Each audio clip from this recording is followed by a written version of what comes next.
Welcome everyone to episode 3 of the Ethnically Podcast, and in today's episode, I'm joined by Vik Verma. Vik, do you want to say hi? Hi, Adarsh. Hi, everybody. And yeah, today we've got a really exciting episode because I'm really passionate to have Vik along in today's episode.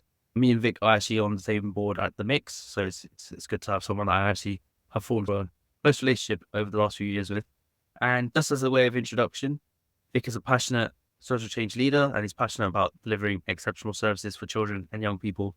He's an experienced strategic leader with a demonstrated history of success in significant roles in the public sector as a corporate director of children's services and corporate director of education.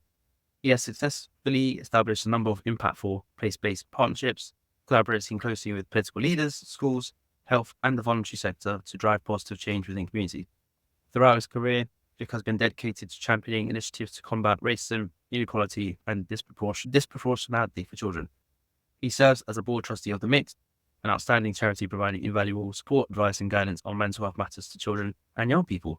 So yeah, it's great to have you on today's episode, Vik. And I thought I'd just get straight in there with some early questions.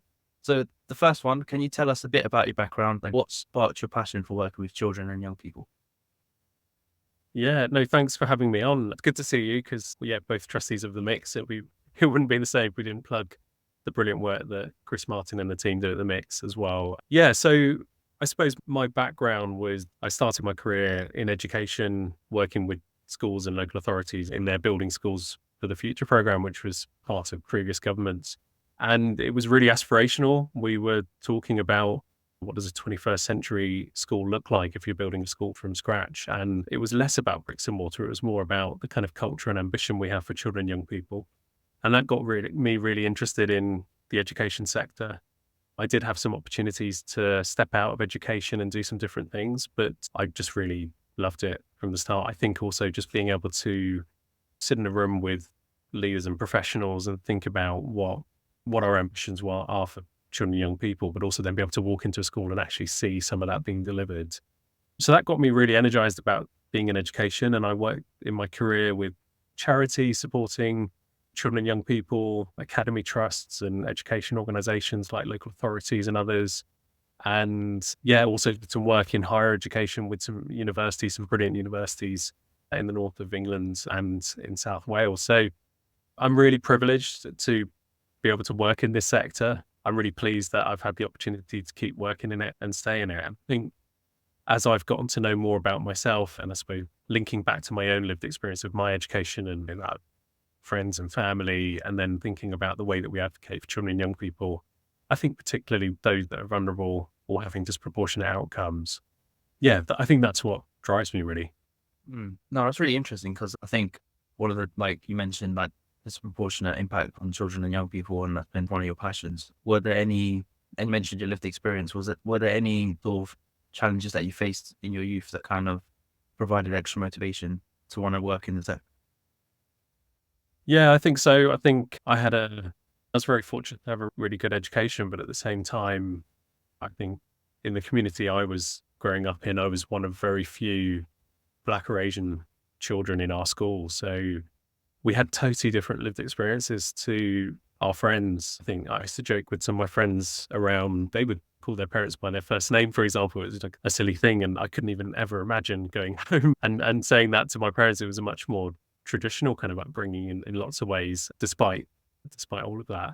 Yeah, I think so. It was interesting culturally trying to fit in with the local community, but at the same time, I did have a really good experience of education. It was a different experience for me being first generation immigrant with my siblings in that way. Yeah. And I think that some of those experiences, things I look back to and think about, I think also it's been really helpful to have some of that lived experience when you're thinking about the kind of work that you're trying to do, because it does give you that opportunity. When you look at the educational outcomes of some of our children in this country, whether they've got special educational needs or they're from different global majority backgrounds, these are really systemic issues. These are really rooted in poverty. They're rooted in sometimes systemic challenges or racism or all sorts of things. And actually, it's a sector that is very receptive to feedback and thinking about that. But it's also, there are some really difficult systemic challenges that we're trying to grapple with. could you elaborate on some of those like systemic challenges? Because I think that would be something that I think the listeners would want to know. Because I think in terms of now you as a leader in the sector, what have there been some of those challenges and systemic problems you faced throughout in your career Yeah. in education? I think more professionally, I think one of the interesting things in lots of places that I've worked in the education sector has been the feedback from young people about not seeing themselves represented in the teaching workforce or in the leadership of a school, or thinking about some of the big institutions like local authorities and others. And I think um, there's lots of work that's happening out there in the sector. Lewis Hamilton's doing some brilliant work through Mission 44 to promote children from global majority backgrounds getting into STEM, not just Formula One, the whole range of opportunity in the STEM subjects. So there's lots of really great interventions. Those weren't interventions that were around when I was at school. So I've carved my own personal path in that in lots of ways. But I think it does make a difference for children to have a teaching workforce, for example, a leadership that's reflective of its community. I think it makes a really big difference. It also is a real strength and benefit to schools to have teachers and that are representative of the whole community, not just global majority from an ethnic background, but also the male-female mix, the mix in terms of teachers that might have a disability or a learning need themselves. And I think it just brings a richness to a school that's really important, to be honest. Yeah, no, I think especially when you talk about, I speak from my own personal experience of being in a school majority Asian kids. And I think most of our teachers were white teachers. I think although there was good relationships between most teachers and students, I think just having that, you couldn't really see, say for example, if you wanted to be a teacher, you couldn't really see as a student yourself being a teacher, if that made sense, or you felt there was a cultural disconnect when you were trying to communicate an issue to the teacher. Like a follow-up question from that, are we seeing, bringing it to the mental health sort of aspect of the conversation, are you seeing those similar trends when it comes to mental health in young people, particularly for ethnic minority children? Yeah, I think that there is a higher prevalence of mental health need amongst children with special educational needs, if I start with that. And then we do see disproportionate outcomes for people from global majority backgrounds as well in those communities in lots of places I've worked. And I think sometimes that's about trust, sometimes it's about access. We know that some communities access health services in a different way or find barriers in that. Sometimes it's about poverty and the challenges around poverty. And again, there's lots of demographic and lots of research out there in this. Yeah, I think, again, it's part of that bigger challenge in terms of inclusion, belonging, how do services such as mental health services, which are under pressure. We see that the mix when we look at the rising number of supports that the mix are offering. And actually mental health is not solely being supported by the NHS and by mental health services. It's being supported in schools by teachers, sometimes social workers, sometimes different professionals as well. So there's a maturing understanding of it, but certainly a rising need. And then the pandemic did exacerbate that. It did reduce the amount of support that was available. Some children, particularly some young people, were receiving that support virtually. And we know it's a massive barrier for lots of communities. There are some children who actually might have preferred a virtual support and felt safe in that virtual space in a way that they wouldn't in a room. But actually, I think in the main, losing some of that presence and being in a space together to receive that support was a real challenge. And we're seeing the effect of that now. Yeah, no, I think virtual, especially I guess with social media as well, we're seeing a lot of exacerbated mental health problems because a lot more young people spending time on social media, absorbing some of the negative sides that social media has. And I think I just wanted to go back to actually, you mentioned Mission 44 and some of the great work that they're doing. And it has answered another question in my head, which I guess is, there's so many other organizations like Mission 44, ethnic majority organizations, and they're starting to have a big impact on the sector and starting to really create change.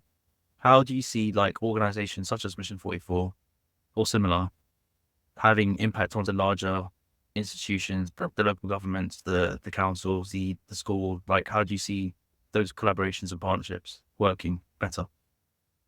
Yeah, no, really They're really valuable. I think, look, it helps when you've got the profile of someone like Lewis Hamilton talking about exclusions in schools, inclusion of children from global majority background in schools, and also lots of children from global majority backgrounds outperform their peers. They do absolutely incredibly, go on to fantastic outcomes after school, whether that's continuing in education or into employment. So it's not to say that it's all children, but there is a need to look at those children who are having disproportionately negative outcomes. I think there are opportunities for schools to work together. There's opportunities for the voluntary sector to intervene. Mission 44, as we've said, is a great example where they are grant funding specific programs into schools to promote the take-up of STEM subject. They're promoting it amongst girls, and there's a lower take-up of STEM subject later in educational journeys of young people in there, but also from global majority backgrounds, because we look at different industries, particularly science, which is where Lewis Hamilton's focusing that science engineering space. It's quite male-driven, and it is predominantly adults of a white background, and we're not seeing that diversity in some of those spaces. And still, he is the only Formula One driver. So again, it all builds into that. But there's loads of organizations out there that aren't just national. I think there's lots in communities that are supporting more locally across the country. I think there was a great organization called, I've forgotten the name, but because I'll get it wrong if I say it, but there were lots in places I've worked where they're making those connections with schools. They can sometimes find that challenging because they are third sector organizations, and schools have that responsibility around safeguarding and thinking carefully about who they work with. But often, particularly around youth work, there's great organizations that are able to connect with young people in a way that sometimes it can be a bit difficult at school. For young persons experiencing emotion-based school avoidance, where they have anxiety and fear about going to school, well, a youth worker can be so powerful in terms of reintegrating, building the confidence back of that young person, helping them see the value of belonging in a school and all of those things. So yeah, it can have a massive impact, I think. And the reality is that a young person in that situation doesn't necessarily stop to check the badge of the person that's coming in. Are you a social worker? Are you an attendance person? Are you from the voluntary sector? What they see is someone who wants to support, wants to help, that they connect with, maybe on a personal level, and that they're willing to trust that support with and kind of follow into the space that they're trying to take them. And I think that's where, if you've got a young person working with a youth worker who's struggling to come out of their room at home, that's where youth work can be really powerful in helping them get into school and into something really productive. Yeah, I think just a thought from what you were saying, because you mentioned like the local communities and I guess having and like local initiatives having a bigger impact on sort of young people. Not bigger impact, but having more say in how a young person deals with their mental health or can show up at school. From your experience, what sort of like initiatives have you found to be the most useful when it came to supporting young people, particularly from an ethnic minority background? In school? In school, on the local community, or like from your areas of work and those sort of initiatives? Yeah, I think I've seen a lot of power in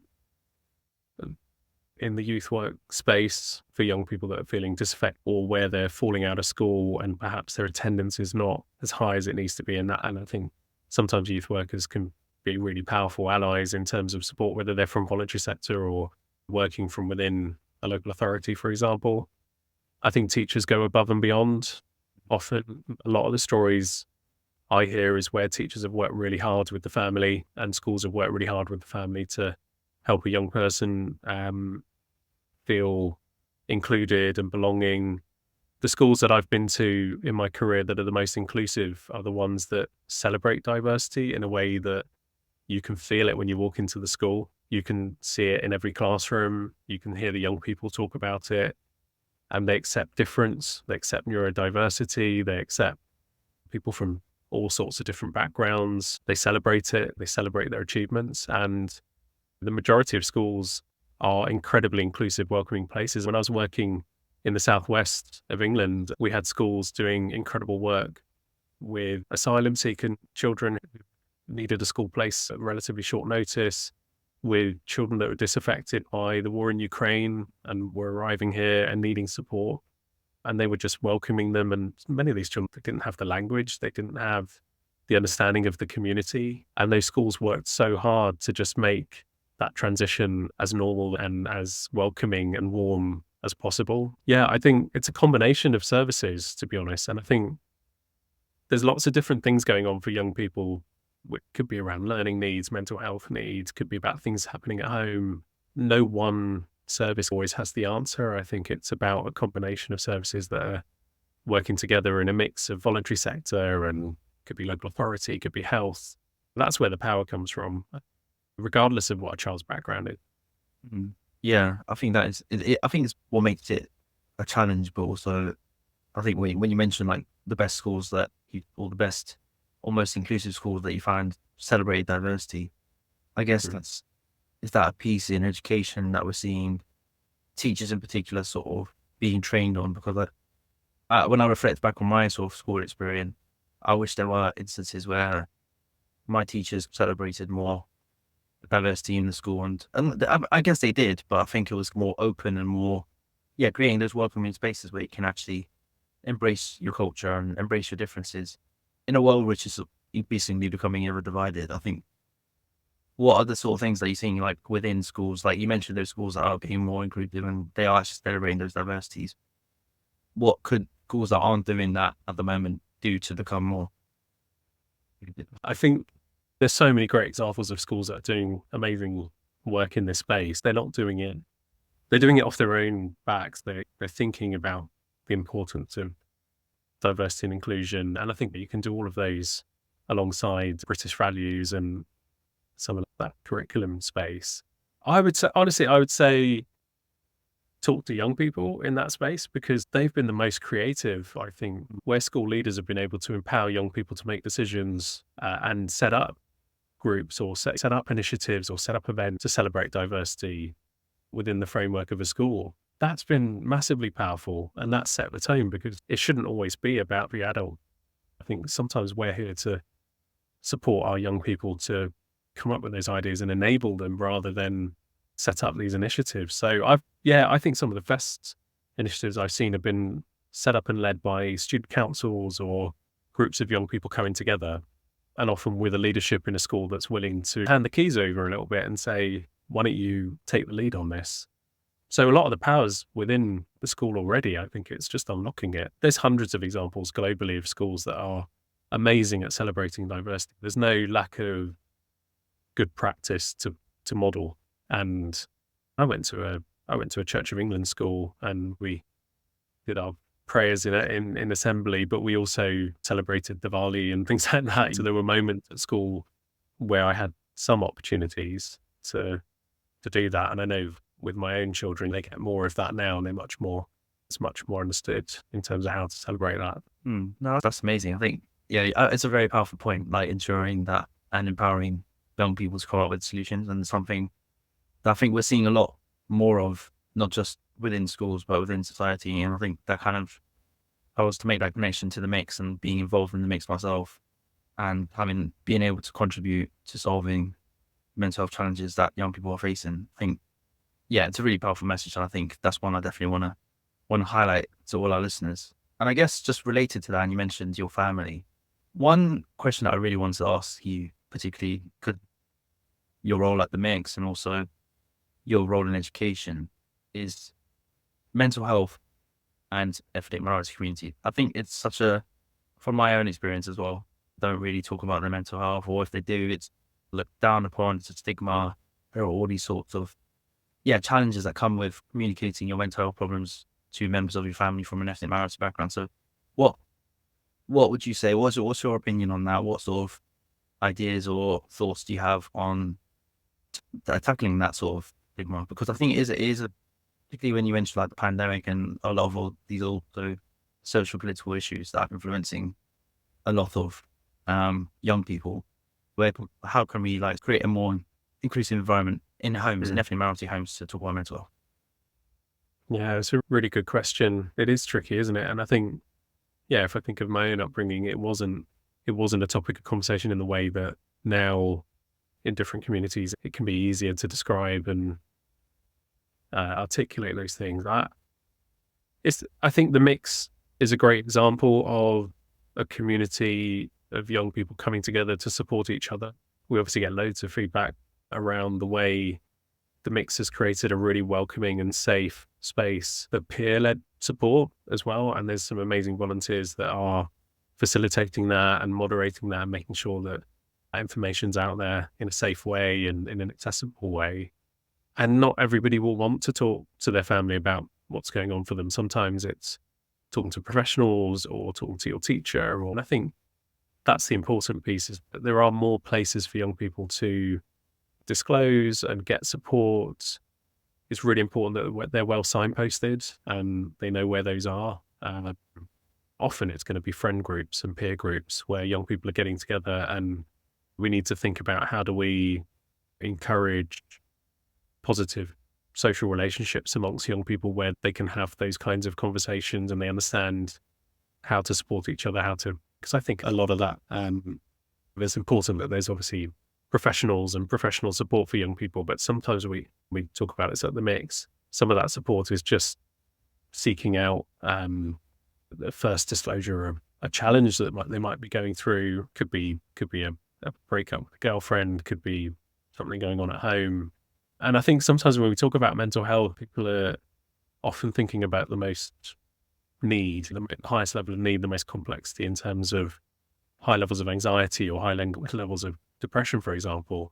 And actually often for young people, we're not always thinking about those things. We're thinking about actually just what are quite typical things happening in young people's lives around thinking about their futures or thinking about where am I going to work, or different relationships they've got with their friends or girlfriend or boyfriend, or even their identity. I think there's a conversation about gender identity that isn't as accepted in some communities. Coming out as gay or lesbian is not as necessarily in some communities accepted, and it's still a challenge in the wider community as well, as we know. So yeah, I think the mix is a great example of an organization. There's Young Minds, there's other organizations that are there as a support, as that first step support for a lot of young people to feel some belonging. And I think that's the most important thing, that young people feel belonging somewhere. They have friends, they've got relationships where they can lean on for support.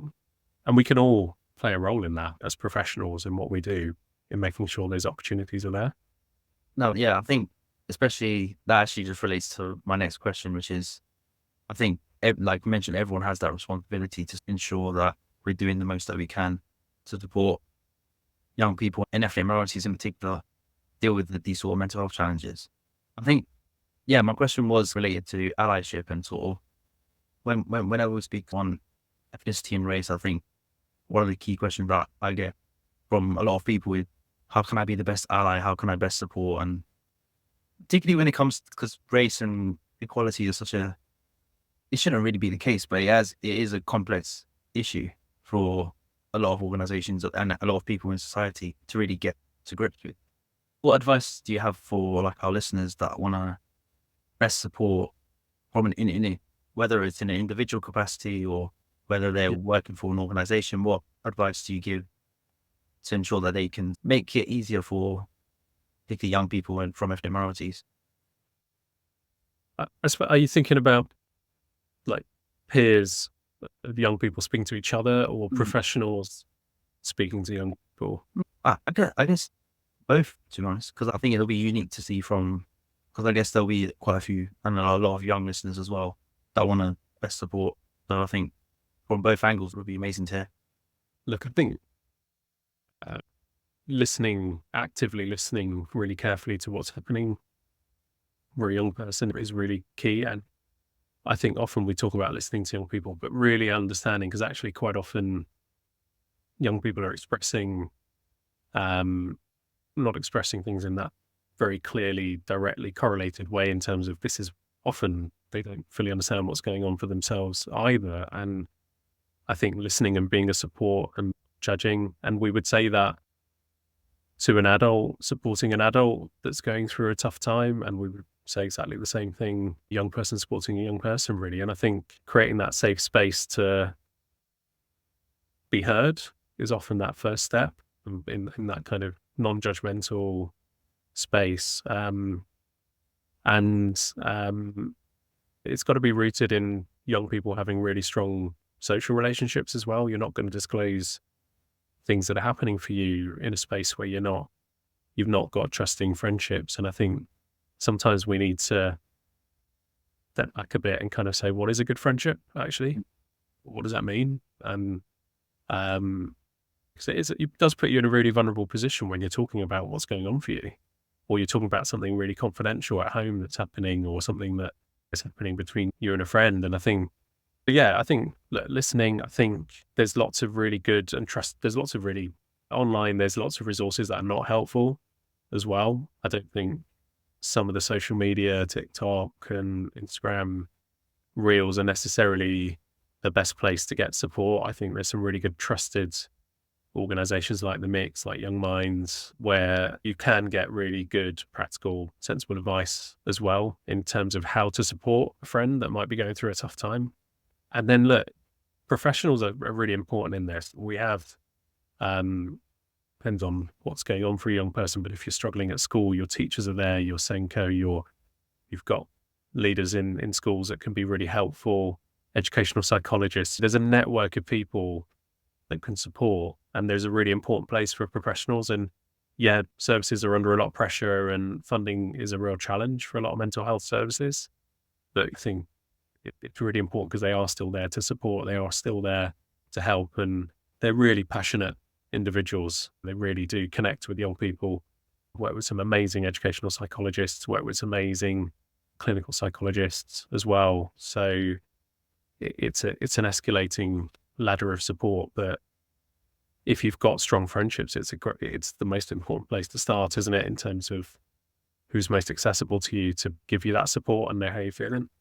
No, yeah, I think that's a really powerful way to sort of, as we close podcast, I think that's a really powerful message to end on. Because I think, yeah, like friendships and the value that friendships offer people are really, I think it gets missed sometimes nowadays because everyone is so busy and they've got so many things going on.